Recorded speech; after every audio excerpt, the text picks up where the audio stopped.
Hello everyone, we are live again with another very eminent practitioner with us, and we have Dr. Jitesh with us.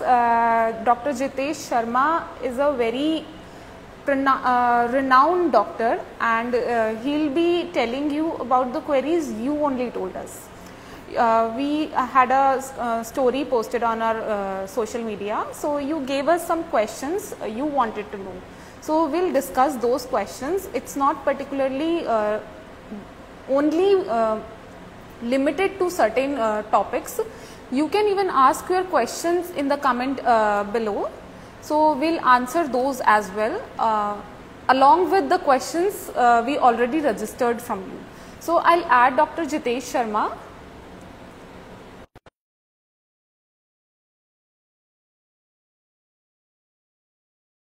I would like to tell something about him. He is situated in Odisha, and he's been propagating homeopathy there in a very unique way.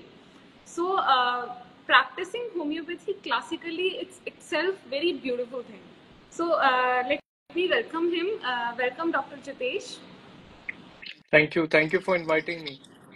तो sir हम आज जो queries हमें already register की हैं हमारे viewers ने, हम उनके बारे में बात करेंगे. We have few questions. So how are you sir today? I'm good. Tell me. Okay, so this is a very nice opportunity for us to listen to you answer our queries and have a very good discussion. Thank So you. I was hoping people will ask some questions in the comment section. So let's start with the one of the basic question we had कि जब हम अपना clinic start करते हैं तो being a young homeopath एक थोड़ी सी कहीं ना कहीं एक कॉन्फिडेंस में थोड़ी एंजाइटी होती है कि हम कैसे करें, कैसे मैनेज करें उसको, इवन स्टार्ट भी कैसे करें. तो can you give us some tips on that? पहले तो they should be well prepared and clinically they should be very sounded. कि जब हम प्रैक्टिस खोलने का सोच रहे हैं तो you should be very much prepared to deal with every type of cases. First you need to prepare yourself. And उसके लिए प्रॉपर ट्रेनिंग होनी बहुत जरूरत होती है पहले की. फर्स्ट. सेकेंड, जो न्यू कमर्स हैं जो उनको तुरंत प्रैक्टिस में उतरना है तो वो हड़बड़ाए नहीं, पहले देख लें कि they can handle everything, then definitely they can start the practice. अब दे विल फील कि फॉर प्रैक्टिस या opening clinic they need a huge infrastructure, huge stock of medicine. ऐसा कुछ भी नहीं है. ऑल चाहिए एक case taking space, reception, pharmacy का छोटा सा room, consulting chamber, that's it. तो ये दो तीन चीज से इनफ. फर्स्ट. सेकंड, रहा बात फार्मेसी का, pharmacy is the biggest expenditure जो सब न्यू कमर देखते हैं, but to be very honest उतना नहीं है खर्चा अगर आप उसको वाइजली यूज करें. जैसे कि like using only water doses and using only pills. Like thanks to my guru Dr. Pradeep Gupta sir, जिन्होंने हमने इतना ट्रेनिंग दिया, इतना सिखाया, तो हमको पता चला कि ये जो जबरदस्ती का इतना इतना डाइल्यूशन, ओवरडोज करना, ये सब कोई मतलब नहीं है. All we need to have a dilution, all we have to pour 1 or 2 drops in the pills and use that pill. तो आप you can preserve that medicine for years and years and you can use that. तो उसमें आपकी costing तो बहुत ज्यादा कम हो गई. तो आपके लिए कितना बेनिफिशियल है वो. तो आपको लगेगा कि मुश्किल से आप एक फार्मेसी लाइक 15-20,000 25 में आपका रेडी हो जाएगा. आपको इतना ह्यूज इन्वेस्टमेंट का कुछ है ही नहीं, अनलेस एंड अनटिल आप अगर सिर्फ क्लासिकल का बात कर रहे हैं. तो बाकी it's everything else. So I will speak only classical here. So इसमें I would like to add something. We are launching a BGen Buddy program for the people who wants to set up their clinic. It's a initiative to help them, and we'll also be giving some tips about the marketing as well. We have a marketing head with us, so he'll be giving you some tips as well. And in the setup as well, we'll be providing you some basic guidelines, how much you want to spend on your clinic, basic budget tips, how to make a budget, and about the finances. So in this program, we'll be guiding all of you, and you can register it on the Google form. We have it in our bio. Okay. Thank you, sir. So you were Thank you. talking about the water doses. तो इसमें हमारे पास एक question ये था कि water dose कब देना होता है और कैसे देना है? वाटर डोज हर केस में देना होता है, और जब भी प्रिस्क्राइब करोगे तो वाटर डोज ही देना होता है, ड्राई डोज नहीं देना होता है। ऑलरेडी हैनेमन ने एफोरिज्म 72 में मेंशन कर रखा है कि प्लीज वाटर डोज में रिजल्ट ज्यादा सक्सेसफुल है। He has also mentioned that this is most his altered and most perfected method करके वाटर डोज का। तो when already Hahnemann has given, अगर हम अभी भी will stick to the third fourth edition, तो फिर तो मतलब बेवकूफी हुई ना, अगर अभी भी आप ड्राई डोजेस पे हैं। C Hahnemann said clearly that if you take one pill and pop up on the tongue, it will touch only few nerves, and when you dilute it in a water, that pill, and when you drink that solution, it will touch many of the nerves. So obviously action will be much more better in the liquid doses or water doses compared to only a dry pills, which is located only a center of the tongue. That 4 pills आके जीभ में एक ही जगह corner में रहेगा ना, वो तो पूरे एरिया एब्जॉर्ब नहीं होगा, उसको टाइम लगेगा काफी ज्यादा इधर उधर पहुंचने में। लेकिन वाटर डोज में तो एक साथ पूरे ही टंग गीला हो रहा है, तो definitely the action will be much more better of your medicine, and you can get instant results as well. What we have been experiencing and what I've been showing in social media all the time. If I can do, everyone can do. It is nothing like I am doing something extraordinary. And I thanks my gurus who have guided me very well, especially Dr. Pradeep Gupta sir. So, sir, actually, there is a lot of methods written in the Organon. Do you ever experience the olfaction method? I was very curious about that. Yes. नहीं, 100%. Olfaction is a wonderful method in patients who are more hypochondriacs. वो patient आके बोलता है मैं कुछ भी लेता हूँ ना, मेरे को एग्रीवेट हो जाता है, आप कुछ भी दोगे ना, गोली भी दोगे, मैं खाएगा ही हो यार, कुछ नहीं करने का। We have been dealing and I have shown, यहाँ पे स्टूडेंट्स भी हैं, they have seen what is the result of olfaction. Olfaction is an wonderful method for the all hypochondriac patients, उनको बहुत अच्छी रिजल्ट आती है जो हाइपर सेंसिटिव है।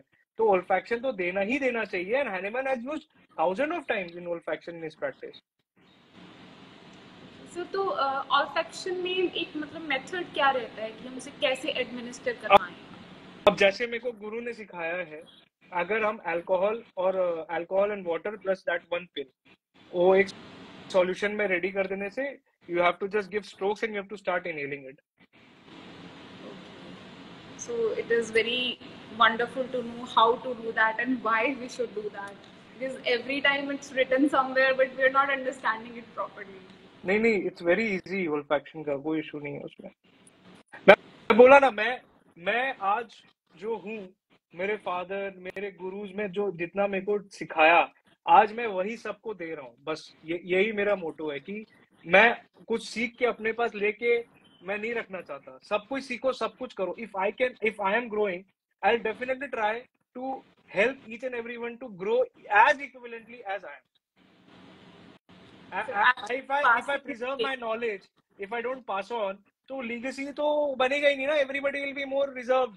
तो कोई कुछ करेगा ही नहीं, ऐसे ही बैठा रहेगा सब, और सब मतलब कुएं में मेंढक जैसा बने, and they won't feel like कि अरे हमको थोड़ा और एक्सप्लोर कर ले. नहीं, हम तो सिर्फ इतना से इतना ही नॉलेज जानेंगे. तो ऐसा नहीं करने का, because homeopathy is very big and it is a vast ocean, and you have to learn every day. If you don't learn a remedy, you won't progress in your life as a homeopath. That is for true. Every time if you read one remedy again and again, you will find amazing new symptoms which you have omitted or missed last time. जो पढ़े थे वो skip हो जाता है वहां से, उसके बाद वापस खोलते, अच्छा ये भी है. सर, ये बेसिकली हमारा आफ्टर ग्रेजुएशन भी एक मंत्र होना चाहिए कि रोज एक तो कम से कम पढ़ ले. अरे आप एलेंस की नोट पढ़ोगे, वही बहुत होता है किसी भी स्टूडेंट के लिए. एंड जो हिंदी से वीक है, जो कीवर्ड्स नहीं समझ पाते, जो वर्ड नहीं समझ पाते, एक डिक्शनरी खरीदिए, उस वर्ड के मीनिंग को अच्छे से समझिए, बस। अगर जहां चाह वहां रहा, तो if you want to learn then definitely you will be able to learn if you want to do that. So for that you must have that zeal कि नहीं भाई आज तो पढ़ना ही है, we have to study, I have to understand, then definitely you will come to the point.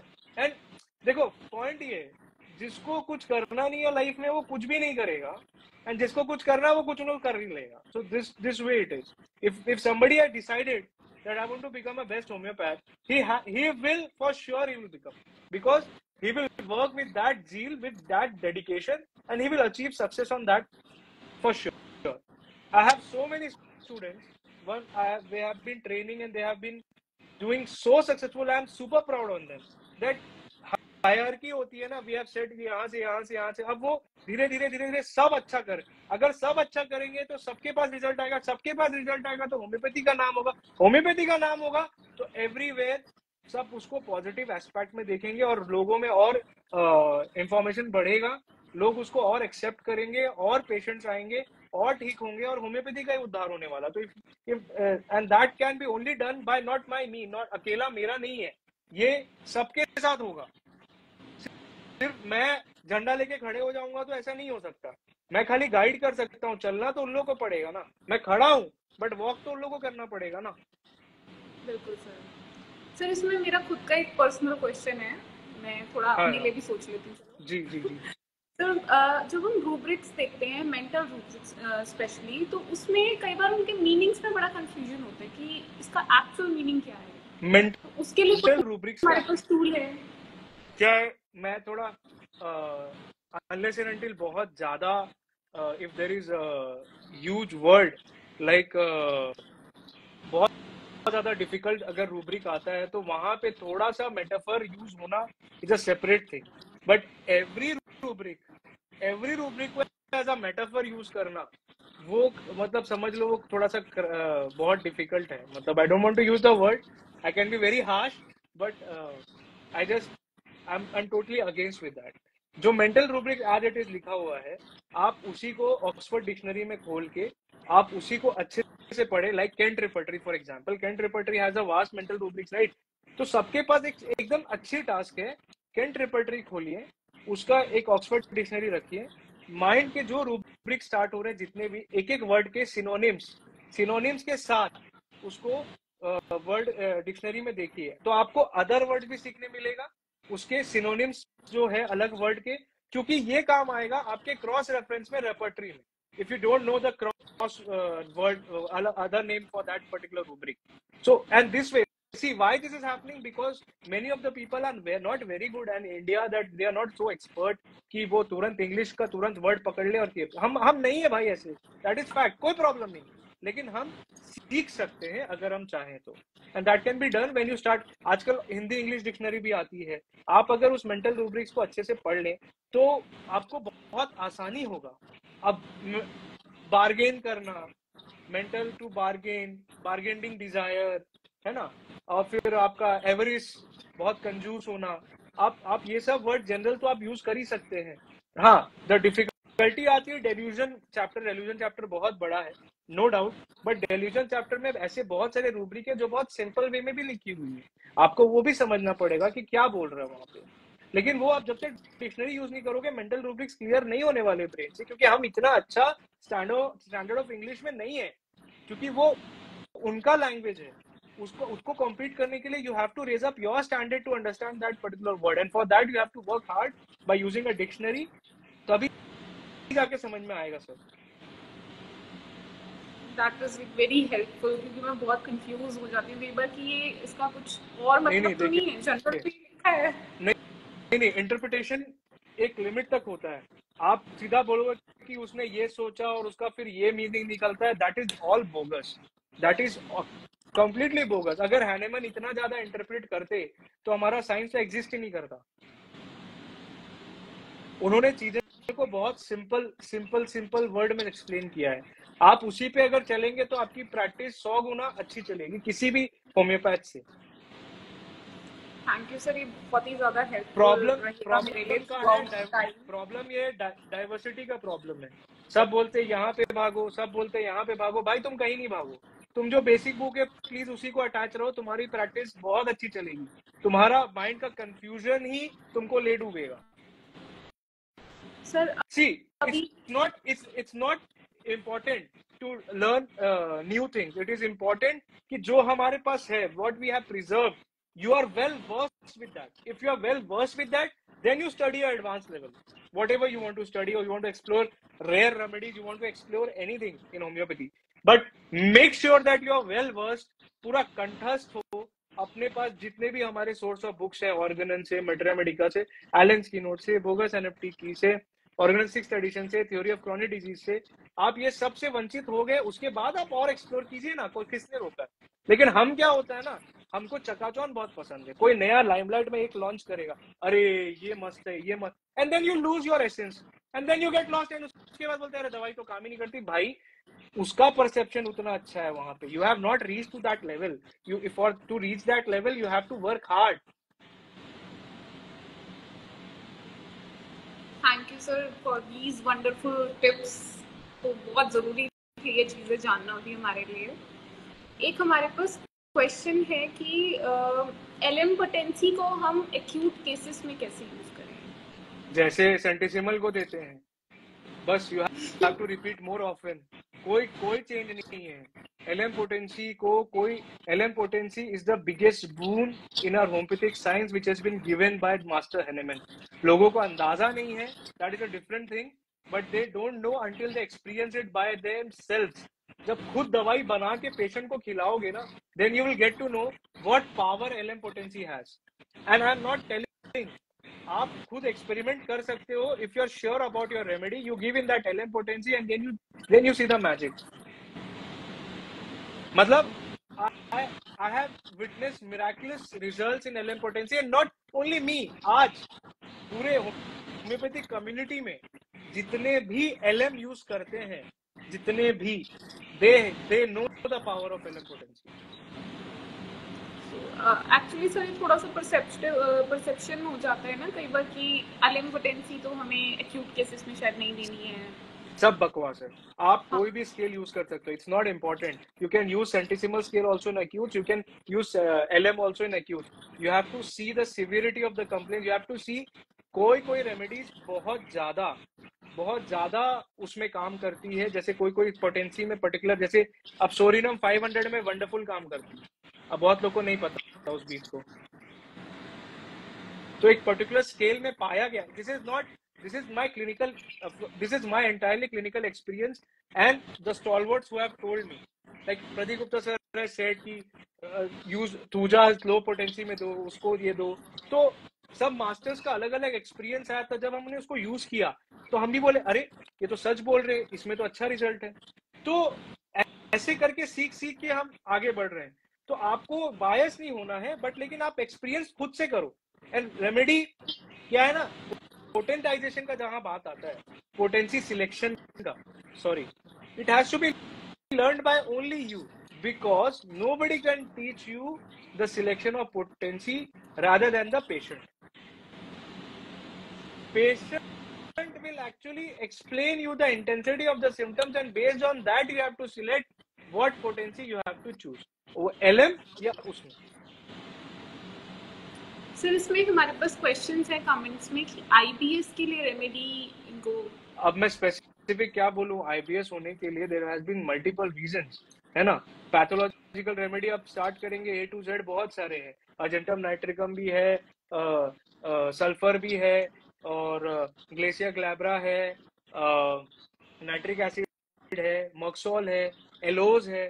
But अब problem क्या है, पेशेंट को ये समझना पड़ेगा कि उसकी तकलीफें कहां से स्टार्ट हुई, from where the complaints have arise and what exactly he feels in IBS, है ना। ही may have been developing ulcerative colitis also, he may be have that tenesmus in the urge, he may be have the cramp diarrheas, है ना, and the pain urge to stools. Up there is also a remedy called trombodium, which is equivalent as Merck Vivus and Merck Core when you get confused. So trombodium also has eating after they will urge for stool. So it is not like कि उठा के बस दे देने का, you have to explore. You are a homeopath, we are a homeopathic physician, we cannot use specific right away कि IBS है equal to ये दवाई बस दे दो फिट हो जाएगा पेशेंट ठीक हो, नहीं, it will be only act as a palliative. Ultimately cure is by antipsoric या कोई पर्टिकुलर कॉन्स्टिट्यूशनल रेमेडी, और else there is no cure for that. Sir इसमें एक हमारे पास लास्ट क्वेश्चन ये है कि जब पेशेंट हमारे पास आता है सेकेंड टाइम आफ्टर हमने एक बार सेकंड मेडिसिन दे दी, प्रिस्क्रिप्शन पे पूछ रहे हैं. तो हाँ जी, उसमें फिर हम उसको किस तरह से ट्रीट करें? देखिए, डिपेंड करता है. If you have a patient has been improving on a second like first prescription, you should not interfere until and unless जब पेशेंट के ओल्ड जो पुराने symptoms which has been mentioned in the first visit it is not settled. अगर वो settle हो गया है तो please don't change your prescription. If it does not, if it is still the same of is the first complaint, the first visit के complaints अगर आज भी वही हैं, तो प्लीज उसको चेंज करने की जरूरत है, because he will be annoyed and ultimately he will stop getting treatment from you because this problem is not resolve. तो सेकेंड प्रिस्क्रिप्शन बहुत वाइजली सिलेक्ट करना पड़ता है. If the patient is been improving, keep him on the same remedy or give him SL and keep on observing him how the symptoms progressing, and don't interfere unless there is new symptoms or there is a reverse of old symptoms. Sir इसमें potency selection अगर हमें करना हो दोबारा से कि potency इनके हमें चेंज करनी है, उसकी रिक्वायरमेंट है या नहीं? देखो, बहुत सिंपल से कंसेप्ट है. अगर if you start with a smaller scale, scale up. If you start from LM1, you go to LM2, LM3, LM4, LM4. Don't jump potency like LM3 दे दिया कल LM6 दे दूंगा. ये बेवकूफी मत करो प्लीज. हैनेमैन कभी भी ऐसा नहीं लिखे या कहीं पे लिखे. आप सीढ़ी चढ़ते हो तो एक बार एक स्टेप चढ़ते हो ना कि एक बार एक जंप कर देते हो. तो this way it is. Scale जो है उसको ग्रेजुअली किया जाता है, एक बार में नहीं तुरंत एकदम जंप किया जाता है. आप जंप उस कंडीशन में करो जहां पे आपको सिवियरिटी ऑफ कंप्लेंट्स बहुत ज्यादा लग रही है और वो दवाई वही है और वो रिस्पॉन्ड नहीं कर रही है. Then you jump and explore, but it is not with every case. एक यूनिक केस आते हैं होम्योपैथ के पास जहां पे सब दवाई काम नहीं करता, तब हमको ओपीएम सोचना पड़ता है. It's same way like that when well selected remedy fails. So there are exceptions. तो रूल यही है कि there is no rule. Sir इसमें अभी कमेंट्स में भी हैव अनदर उसमें क्वेरी सेम क्वेश्चंस में रिपीटेशन कि क्या कैलकेरिया कार्ब भी आईबीएस के लिए काम करता है? क्यों नहीं कर सकती? कैलकेरिया कार्ब में वैसे भी कॉन्स्टिपेशन, डायरिया इतना ज्यादा सब रहता है, बट पेशेंट को उतना बॉदर नहीं करता कॉन्स्टिपेशन कैलकेरिया कार्ब में. And graphites and Calcarea carb का सबसे बड़ा यही डिफरेंस है. ग्रेफाइटिस को बॉदर करता है कॉन्स्टिपेशन और कैलकेरिया कार्ब को बॉदर नहीं करता. लेकिन कैलकेरिया कार्ब में अर्ज टू फ्रीक्वेंट स्टूल्स भी कवर करता है. बट क्या कैलकेरिया कार्ब पर्सनैलिटी है? क्या कैलकेरिया कार्ब के और भी सिम्टम्स मैच हो रहे हैं? This way you have to explore the whole remedy picture. If that fits into that particular patient, then only calcarea carb will help him in IBS. या कोई भी ट्यूमर हो या कोई भी कुछ भी हो, that has to be, उसको एक सिंगल फॉर्म में उसको नहीं बता सकते. अगर उसकी पूरी टोटालिटी कैलकेरिया कार्ब आ रही है तो क्यों नहीं दे सकते आईबीएस में? तो यही प्रॉब्लम है ना. व्हेन यू थिंक ऑफ कि क्या ये दवाई इसमें काम करेगी, क्या ये दवाई, because we have stopped thinking in a classical way, we have started thinking in a disease way. This is where the whole problem has started. अगर मान लो अर्टिकेरिया है, अब अर्टिकेरिया के लिए थोड़ी ना आप हर बार हिस्टामिनम उठा के दे दोगे और बोलोगे ठीक है एंटी एलर्जिक मेडिसिन है, आप उसको तुरंत ठीक हो जाएगा. अर्टिकेरिया के लिए हमारे पास नहीं भी तो 100 से भी ऊपर मेडिसिन है ना. एंटीपायरिनम हो, एपिसमेल हो, अर्टिकेरिया यूरिन हो या डल्कामारा हो, रेस्टॉक्स हो, इतने सारे मेडिसिन है. लेकिन वी हैव टू डिफरेंशिएट. अगर वो बारिश में भीग गया और अगले दिन उसको अर्टिकेरिया या उसी वक्त हुआ तो आपको देना है इमीडिएटली डल्कामारा. अगर वो बारिश में भीगा था कल और 2 दिन बाद उसको हुआ तो वो रेस्टॉक्स हो गया. बट रेस्टॉक्स में एमएल क्या है? वार्म वाटर अर्टिकेरिया में. और एपिस में क्या है? एपिस में कोल्ड वाटर. तो ये जो डिफरेंशिएशन है ये कहाँ से आएगा? You have to be work on more on your materia medica knowledge. Then only you can easily differentiate well. Sir एक और क्वेश्चन है हमारे पास, scope of homeopathy in AMH, doctor Homeo Shine. Anti Mullerian hormone को ज्यादा होने से आपको पीसीओएस डायग्नोस होगा. ठीक है, अब आप फोकस करोगे PCOS एंड AMH पे, there all the mistake has been done. Problem क्या है, you're not seeing the patient, you're seeing his reports. Unless you start, I'm not telling that don't neglect the reports. Pathologically everything should be sound. आपको knowledge होना चाहिए, knowledge of disease अच्छा होना चाहिए, सब कुछ ठीक है prognosis के लिए. But when you focus on AMH and that very moment you stop the treatment of the patient, क्योंकि your only motto is to control the AMH. You're not healing people.